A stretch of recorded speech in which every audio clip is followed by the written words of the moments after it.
Hello everyone, it's Lennon, and I want to go over the minor arcana of my beautiful Wild Essence Thoth Tarot with you guys.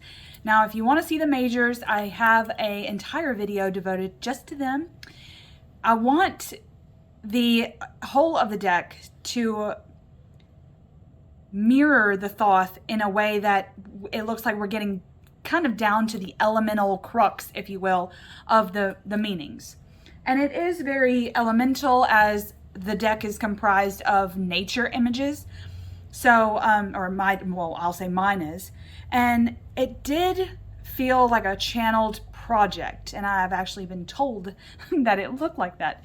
So I hope you enjoy. We're going to go kind of fast with the minors. I just really want to show color similarities and differences to, I guess, be able to show the people that like to see all the cards, give them the opportunity to have no surprises, if you will. So here we go. We're starting with the Pentacles. I'm not going in the tarot, I guess what you consider would be the tarot order.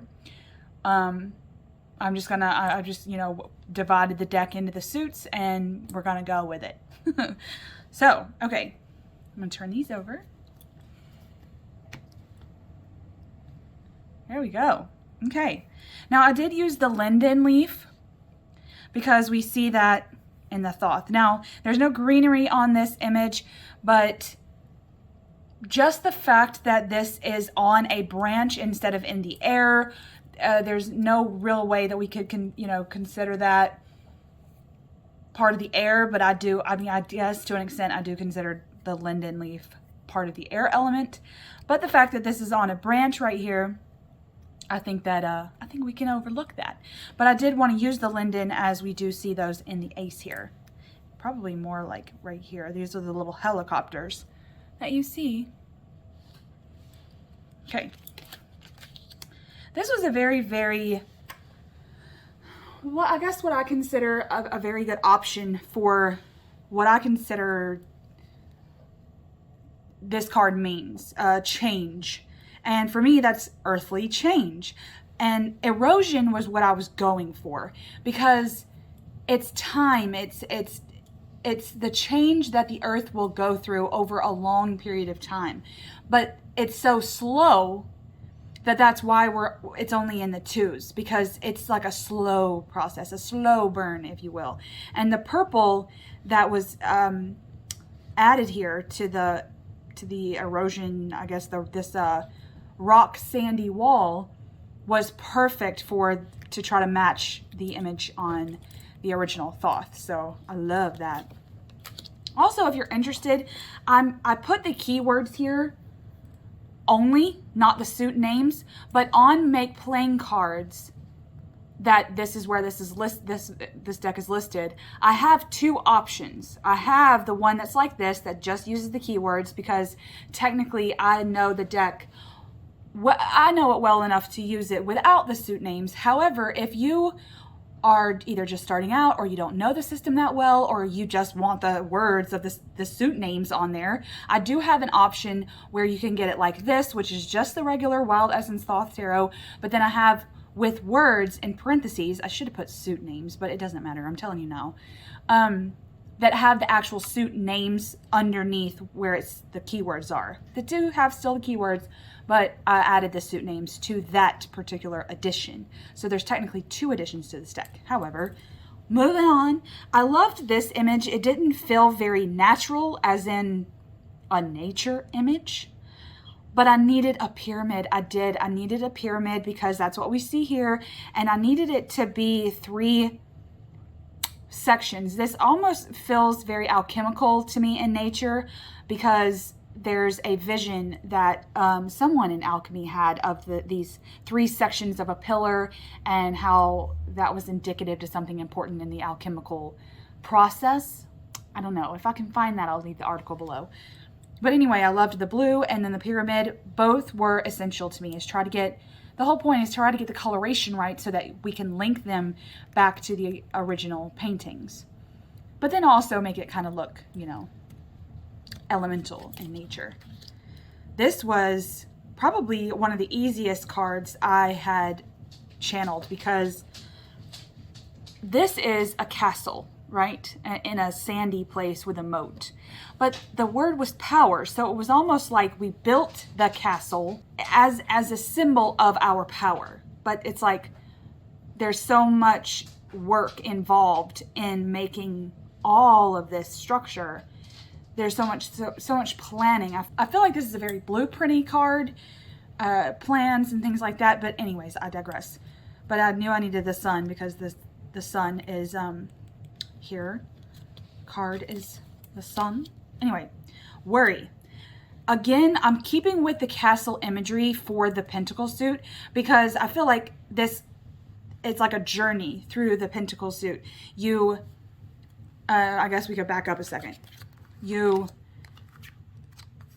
figure out like long-term, slow-term goals in terms of what you're going to be building, like in terms of home and work and relationships and things like that. You know, figure out the long term. And then you set your goal out and actually try to manifest that. So this is like the work involved in all of that. And then you're stabilizing all of that. There's like dotting your I's, crossing your T's, things like that. The power is in finalizing those plans. But then once you've finalized, you kind of worry and you're up all night thinking about something happening to what you've built, right? And you're not even really done yet with building and molding and shaping the what you've been putting out there. But it's like there's a moment where you kind of doubt yourself, you doubt your plans, you doubt whether it's going to work. And that's what this card represents. Let's not worry too much, right? But then you get kind of out of that a little bit. And you can actually see, I like that in the Thoth, there's like a light here. So it's kind of signifying to me the light at the end of the tunnel in terms of your worry. Okay, not necessarily the Tower card moment, but more the worry part is over. You're no longer doubting yourself and you can actually appreciate the success that you have done, that you've been working towards. And even if there are several minor achievements leading up to something bigger and grander for you, you can recognize the success that is now. And I liked that this was like a labyrinthian hedge, because it's kind of like you worried for nothing. The hedges are all done. You know, you've trimmed it all and everything has bloomed, right? So say all of these were seeds, as we see in the Ace. All of these were kind of seeds. You couldn't see the final picture. You worried about it, what it was going to look like. And then, you know, like I said, you worried in the 5, and then it bloomed and you noticed it and you're overjoyed with that. So that was pretty cool. Then you get here. You, in the joy and in the euphoria of the success card in the 6, you've kind of letting the garden go a little bit. You've kind of let this ivy creep in, and now it's kind of overtaken. So it's not necessarily a failure. It's more, I kind of let my success go because I was so proud of what I've accomplished. I didn't keep up all the other steps which we see prior to this, which is, you know, which is the success, the change, the goals, the work, the power. We didn't see any of that. Or we didn't continue, I guess. We didn't continue all that. And so we kind of let the ivy overgrow what was our beautiful garden. And I thought this purple ivy was perfect for this. It just definitely looks like this card to me. Oh, but then see?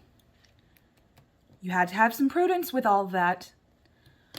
After this failure, you go in with new plans, with new workings, with new goals, and you've kind of started all over. But everything's already done, you just kind of had to add a little bit more to continue, right? And to continue the work and the cultivation that will continue to keep the garden alive and thriving and happy. So this is the prudence of working towards something and continuing that. Keeping the weeds out, you know. And I just love how these kind of match up for me, in my opinion. then you notice what you've gained, right? You've planted all of these seeds. You've done the work. The garden looks to be thriving. And it's in this budding out of this card that we actually start to gain things from the garden. Not just that it's pretty. Things are actually starting to bloom out. Things are starting to get harvested even, maybe. I do believe that could be a harvest card in terms of gardening, okay, if we're going to go on that analogy. But I like that these are buds. Like, now it's been a couple of years and it's finally going to start budding. Your plant or whatever that you've worked on is actually going to start budding out and actually show you, mirror to you what you've been working towards. And that's this gain. And through all of that, you end at wealth. You end at this beautiful rhododendron or azalea plant here that is the end result, the thing that you are envisioning, the thing that you worry about not coming all the way or something happened to it or getting a fungus. I'm still using the garden analogy, but there's something about the wealth feeling that you will get when you have that end result in mind. And think back to the 2. It's a long, drawn out, slow process, but we finally made it. Now the quartz. The quartz because I haven't talked about the quartz as of yet. The quartz are the animals present on the Thoth cards. That are, well, the majority, I'll say. As for the Princess of Discs, there's no actual animal in this card, but this is a sheepskin. So it's wool from a sheep. Plus, when we're thinking about elementals, when we're thinking about the essence of the card, we're thinking about when we get down to the crux of the meaning, if it represented anything, what animals would we put on the earth suit? It would be earthly animals, the animals that roam the earth, that give back to the earth in a way. They're earth-based, I'll say, animals. And so for this, I use the Princess of Discs. Isn't the yellow in this card just mirror the back of this perfectly, in my opinion? I love her as much as I love this Princess of Discs almost as much as I love the real Thoth, because it's like the sheep is looking at you in a very cheeky, but almost like they're immediately going to start back munching on the grass again because they just don't care that you're there, because they're just doing what they have to do, And of course I put a bull on the Prince of Discs because he's just lovely. In flight. They're in flight on their chargers. And the princes in this deck, in the Thoth deck, are kind of like in movement. They're on their animal chariots, I guess you could say. So I kind of wanted there to be some movement in the Prince of Discs cards, and you will see that continuing. So I did put a lovely bull there, which I didn't want him in sand because I don't want this to go towards bull riding. Just wanted this to kind of look like a bull in their own element, because that's what the Prince of Discs would be. They wouldn't be chained up. This is my favorite card in the entire Wild Essence Thoth, because this goat is the Queen of Discs. They are up on top of this rocky mountain's edge, looking out over their entire realm, just like this queen is. It was so perfect. It was so perfect. I could not believe it. But I will talk about the queen forever if I'm allowed, so I'll have to skip because I want to get through all the suits. And then finally, I used a deer for the Knight of Discs because of the deer that we see on his helmet. Now, I could have used horses for all of the knights. I could have used something that would look knight/king-like, but I didn't. I wanted to use the animals' symbolism that's present on the actual Thoth cards. And so I hope that I have conveyed that. But I needed the yellow, and I needed this deer, also like the bull, in his element, in an earthly way. And I love how the quartz in the discs all share this like green and yellow, I really do. I needed that to see, because there's a lot of yellow and green in the Thoth. Okay, the next up is Wands. Look at that. I loved the blackness behind this ace. And I think I needed that. I think I needed it to look like the fire light is only right here, because we have not, right at the ace, we don't have the drive to make the light bigger, to make that idea bigger. Right now, it's so small, and so I kind of needed the blackness to signify the potential may be big, but in terms of what's actually happening with the idea and the drive and the passions, it's still kind of contained right now is the word I want to use. So that was really nice. Now, in terms of the wands, this is very much a structural, idea-based suit in terms of my wild essence. This dominion is a word to me that means kingdom. So we're kind of going back to the Four of Discs here when I put the castle, because it's protection. It's kingdom protection. So what that would look like to you is what this card would mean. It would mean taking care of the kingdom that is whatever is your kingdom. Now, this keyword has, it bothered me when I was learning the Thoth, because I thought, well, what is virtue? Chastity is, what exactly, is it virtue in terms of versus vice? And that didn't make sense, because I see a lot of vice versus virtue in the majors. So that didn't make sense to be in the minor, right? So I was confused. And then I read up and researched throughout my Thoth journey, and I came up with the fact that this virtue would be, in terms of elemental, the pureness of snow. So it's something that the earth gives out that doesn't happen all the time, and when it does, it's like rain and snow. It falls, and it's almost like you're not going to get the same 2 snowflakes twice. So I think it's the pureness of snow, and that's why I put this very sun-casted winter day on this card. I knew I needed the orange in the background. Isn't that beautiful? Now this was beautiful, again, because I needed the circle. And this could be someone's driveway, something to do with a castle maybe, just a turnaround.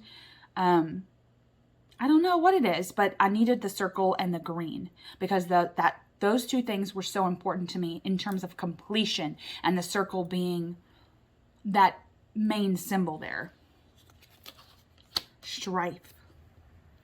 Now, as we have moved into the wand suit, I go a little into wildfire symbolism, because that's kind of what the wand suit feels like in terms of drive and ambition and willpower and things like that. To me, it feels very like fire blowing on a gasoline surface, And so we kind of have to be careful with the fire that is given us and that we take along with us. We have, if that torch is going along with us, we have to kind of be careful, or it's going to light some stuff on fire. And that's kind of what the wands feel like. So with strife, it feels like very much like you have dropped the torch and things are on fire now. And you have to work either with others or stand alone or whatever to put that fire out. So that's your main job with strife, is to deal with what you've actually done. So I guess it was responsibility. Now victory is, herein lies the miracle of growth after a fire, right?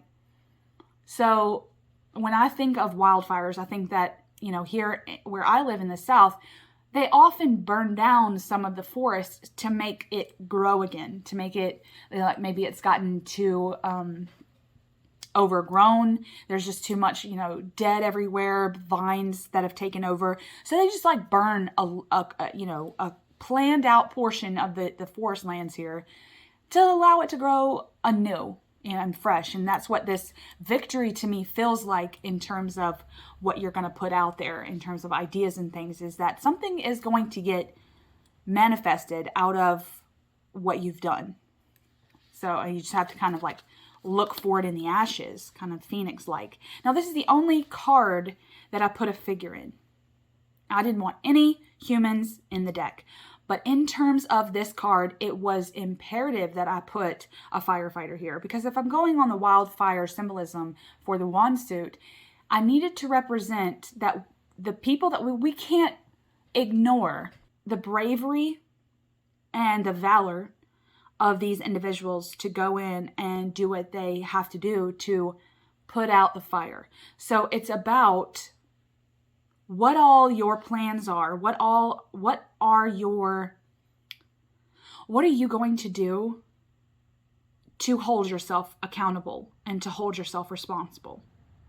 And that was important to show that this figure isn't in motion. They're just standing there, you know, looking at the fire, and they've probably just done some work or are thinking of, kind of planning out how to clean up. But it's kind of like standing up for what you have done and not letting someone else clean up your mess. And then the swiftness of rainbows. The rainbow here, in terms of swiftness, makes me think of the fire that happened. And then the miracle of the growth underneath that will happen, that hasn't happened yet because everything's still on fire. And then the firefighter that puts out the fire is basically shedding artificial rain onto the fire to extinguish it. And inside the water is the rainbow. Whether it comes in the form of rain or artificial rain in terms of a water hose, there's a rainbow that flows in all water particles. And it comes in really, really swift. I think this is the point of the swiftness of rainbows. Now, with this, it was very important for me to have a sun and moon imagery, even though it has nothing to do with like fire and wildfires and things like that. But I needed something to represent the balance here, because there aren't a lot of ways we could see water versus fire, unless it's like lava trying to like move through a lake or something like that. But that didn't work with the symbolism. So I kind of, cut the suit off a little bit to show the balance between the sun and the moon here, because it's in equilibrium. The strength here is in the core and it's in equilibrium. And oppression is a very hard card. I use barbed wire for this because it's a boundary card. It's an oppression because you're overcome with certain emotions for what all has transpired, whether that be your fault or something working against the plans that you try to cultivate. Whatever this barrier is, it can be harmful and you need to figure out how to get out of it. Or, you can't stay stuck there. You can't stay stuck in the barbed wire. You have to find out how to get out of the thorns. Now we've gotten to the quartz of the wands. And of course I used the tiger for the princess. And I used a lion, but I knew I needed a lion that was in shadow. Because of the volatile nature of the Prince of Wands, I needed him to be kind of not like this lion. I feel like in terms of the nature of this card, the lion is one of those beasts of the wild that is more subdued. But it's only when you get him to a certain degree of angry or a degree of protectedness that he'll actually engage. He's not engaging all the time. So, subdued. Now the queen, though, the queen is very much in her element at all times. Always alert, always on guard, always looking for what's best for like the whole of the tribe or the cubs, whatever the case is. The Queen of Wands is always kind of on guard. And I like how we see that here. And I try to mirror that with this posture here. There's no laying down for this queen. As tiring as that may seem. But it was important for me to have the cheetah there. And then lastly, This is the actual knight that has a horse on their helmet, like in terms of the steel helmet that they're wearing. So I did go with the horse, but I did know that the horse needed to be up on their hind legs because that's what this one is. So I kind of I'm really trying to mirror the original Thoth, but get down to the nitty gritty of, I guess, what I consider the nitty gritty. Next is the Suit of Swords.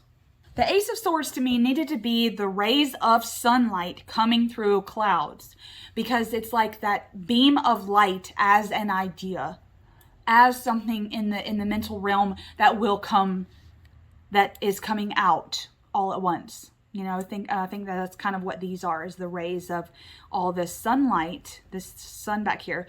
These are the rays that the light is down here in the soul somewhere. You don't really know where the ideas come from or the inspiration, but it comes up the spine to the brain and then manifests out like this into 1,000 different ideas that you could potentially have. So I wanted to show the potentiality of the ideas in this card. Peace. I knew I needed an Aurora Borealis here. It's the peace of night, the peace of a decision. And I believe that when we're faced with a choice, it's so hard sometimes to make a decision, especially if we've never experienced either choice before. But there's a peacefulness once we do decide what's best for us. There should be a peace there. And if there's not, then you really need to think the choices. Sorrow. See, we're going very cloud-like here. Again, this is very elemental, but it's a storm. It's a storm of the mind, but it's a small storm. It's one of those storms that comes on very fast and very quick, and it doesn't last very long, but it still scares the ever-loving hell out of you. It's kind of what sorrow means. It's not a soulful sorrow, because we don't see that yet until later in the suit, I believe. But it's still something that racks your brain.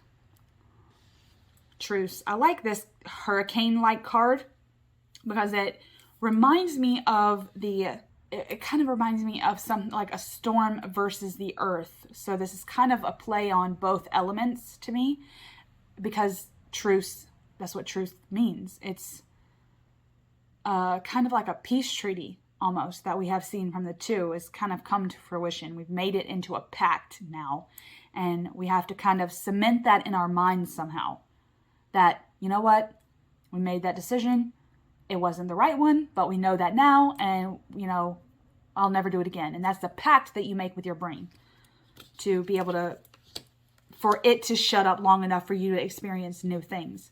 And then defeat. Of course, just like in the 5 with worry, with the discs, there's a point in all of this where you get to a place where you feel ultimately defeated by the mind. And whether that comes out in various conditions or thought patternings or any kind of associations that you think that, you know, your mind has, the defeat is where you feel defeated by the mind. And it's up to you to kind of find the horizon line, kind of follow the North Star of your brain. And then science. So again, not very natural. The next couple of cards aren't very natural. But for this, and this being science, the 6 of Swords being science, it was important to me to have a weather vein. Something science in terms of weather. Now the weather vein measures all kinds of things, but when we look at science and weather, it's how then would we incorporate that into how the brain works, how neurons are fired, how new experiences cause new filing cabinets of the brain to open up and get unlocked. So it's about using the science and what we know of the brain to help us in understanding a little bit more of ourselves. And it's going to take that kind of a science to get there. Now, futility. Futility is uselessness. A staircase going nowhere is exactly what it is. Now, when you have been defeated and you try to learn okay, which I think is very important in development and getting to know yourself, is to learn about how the body works and how it talks to you, and if it is. Because if it's not, then you need to kind of teach it how to talk to you. And when all of this is happening, you finally get to this place where you're like, why do I need to know this? Why do I need to know how my brain works? I don't care which neurons are firing. But I think in terms of Crowley and the way that he saw the deck as a whole, I think that he presents this opportunity for us to become eternal students. And he very much thought about math and science and its role in humanity. And so that's why we kind of get to those places, like when you're watching those like Ancient Aliens or some kind of show where it seems out there. But it does get your brain to thinking. And you're like, why do I need to know what the X-Files are doing in this, where those planets, who cares what the planet's called? We're never going to go there, blah, blah, blah, blah.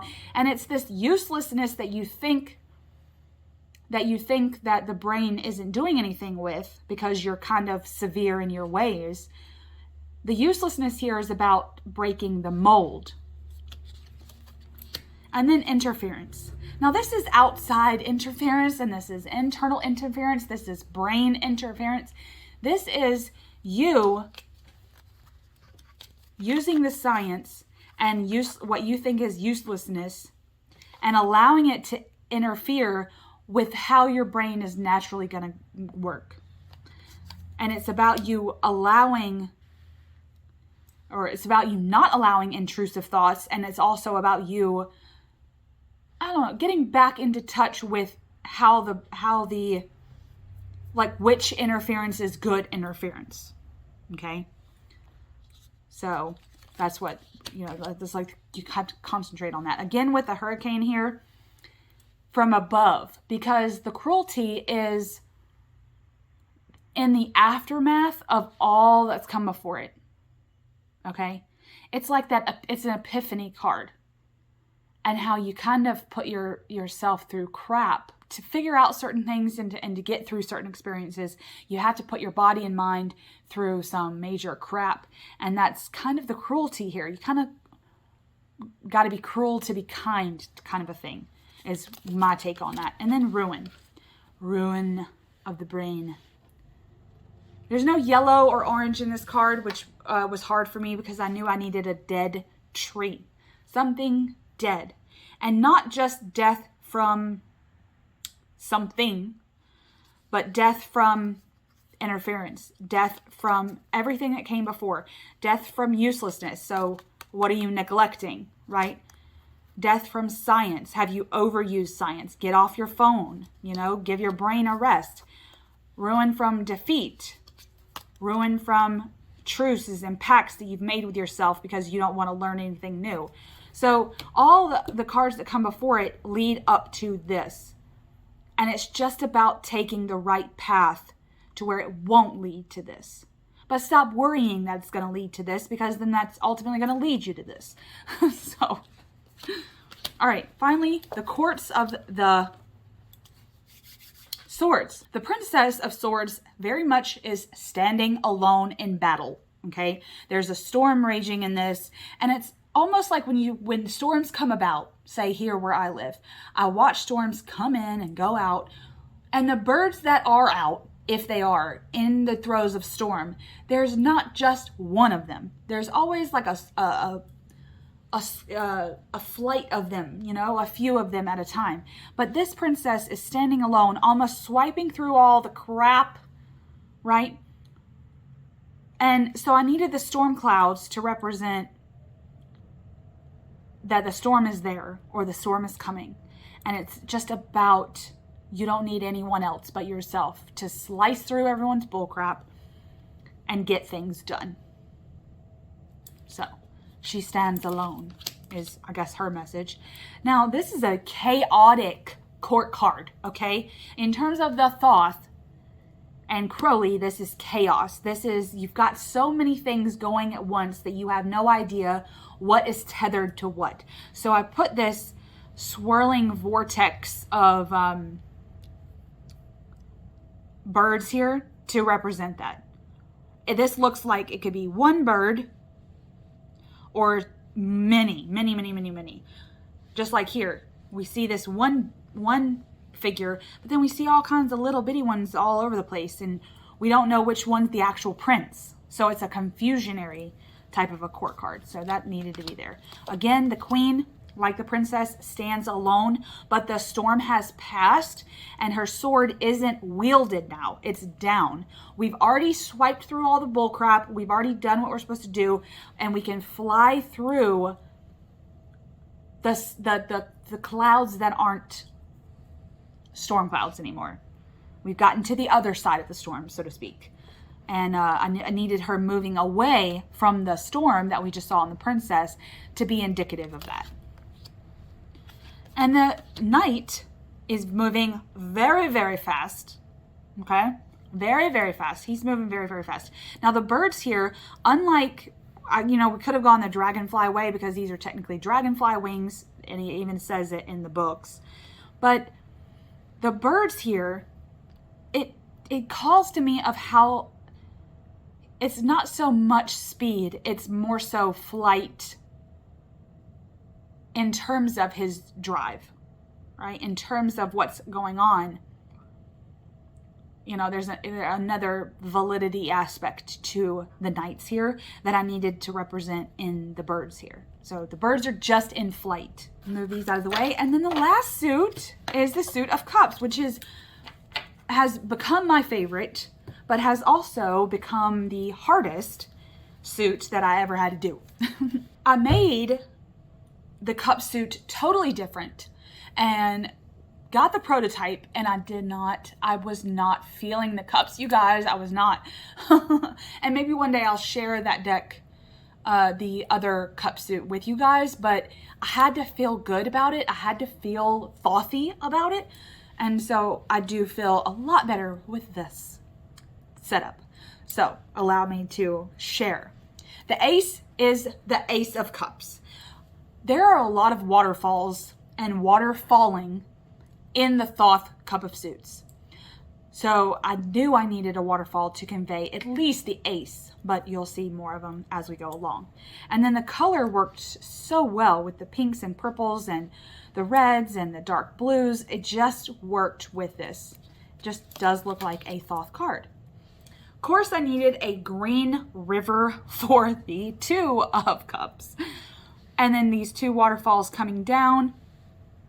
This is the love we have of self, the love that we have, that we're born with. This is the love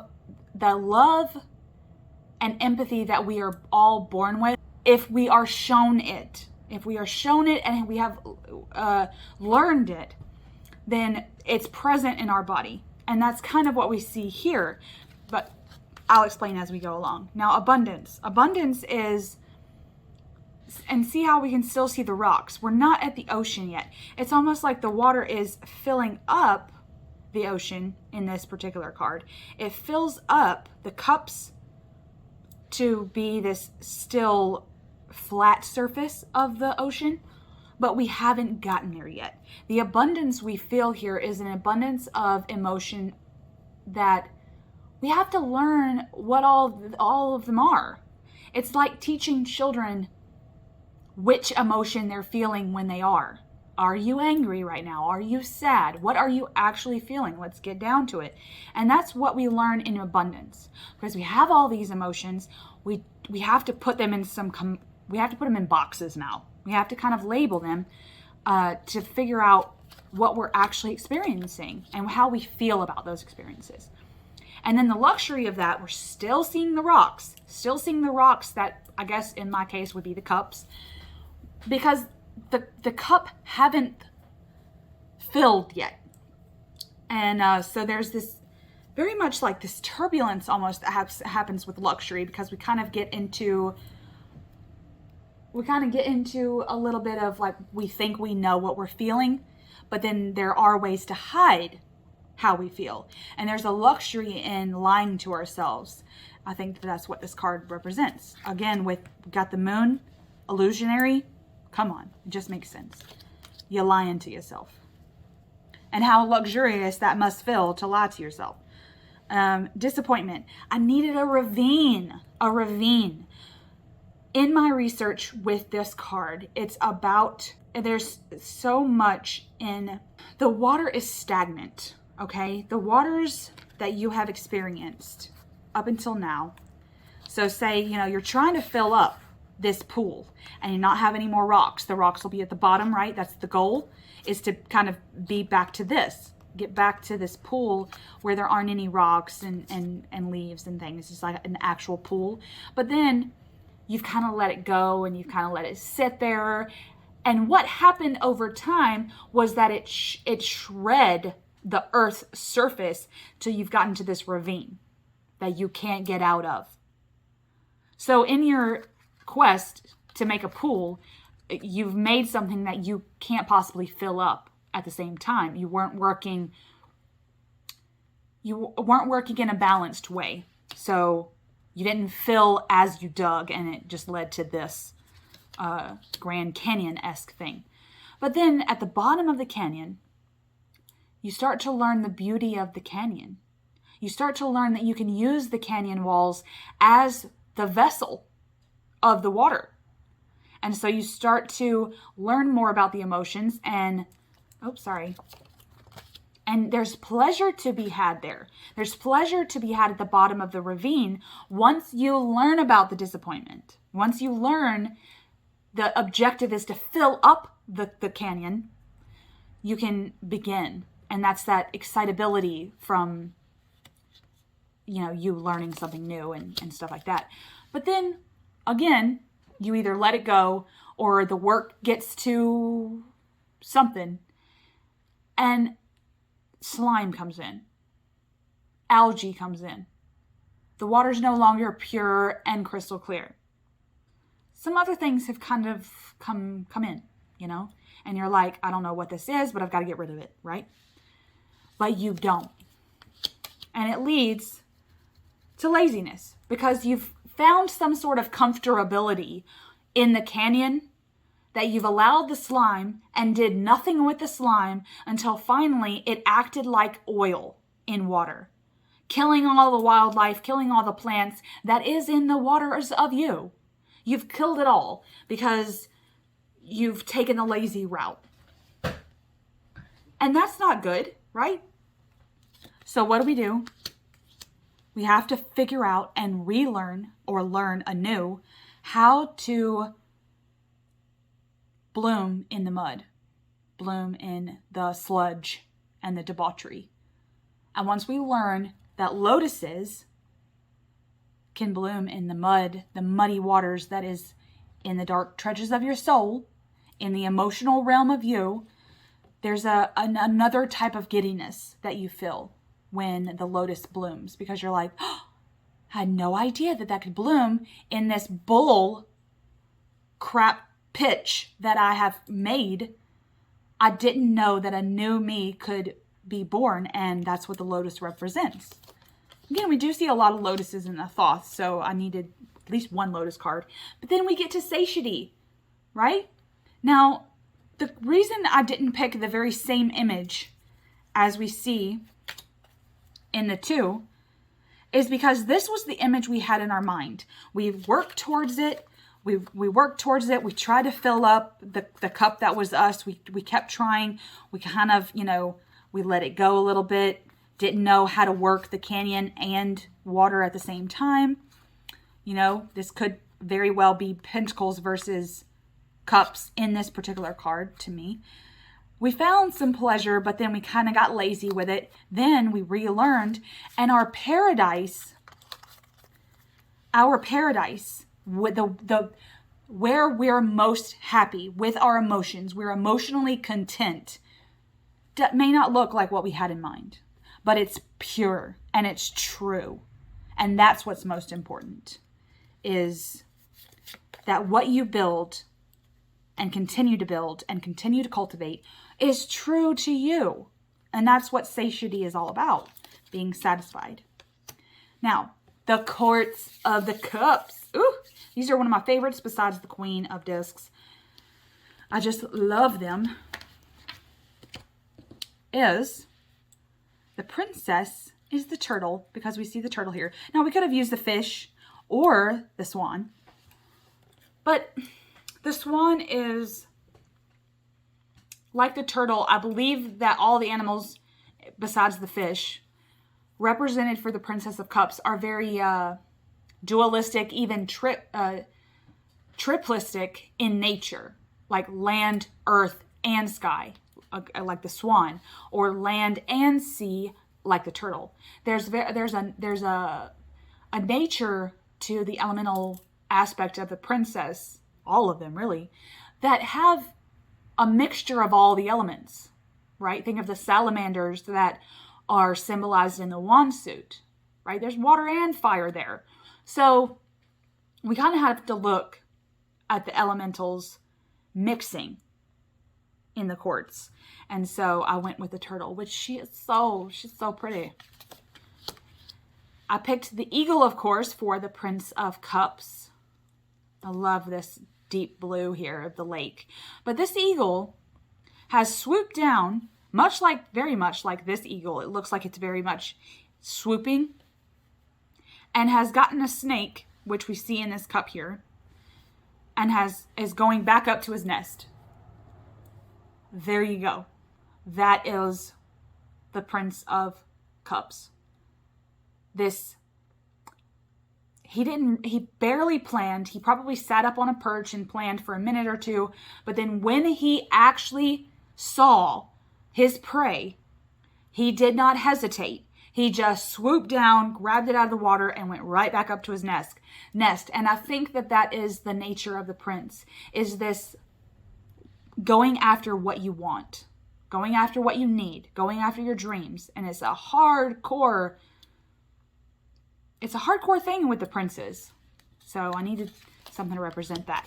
Now the queen is a heron. Isn't she beautiful? I knew I needed the marsh because right here we see the lily pads, and it kind of looks like stagnant water still, but still flat water. So I wanted kind of like a marshy flat land. But the heron is what we see here. We do see that in the Thoth. We see the lotuses. The heron is kind of stepping on some lily pads. And that was important to me as well. There's a regality to this queen, for sure. This very much in her element. I think all the queens are in their element here, and that's so important to me.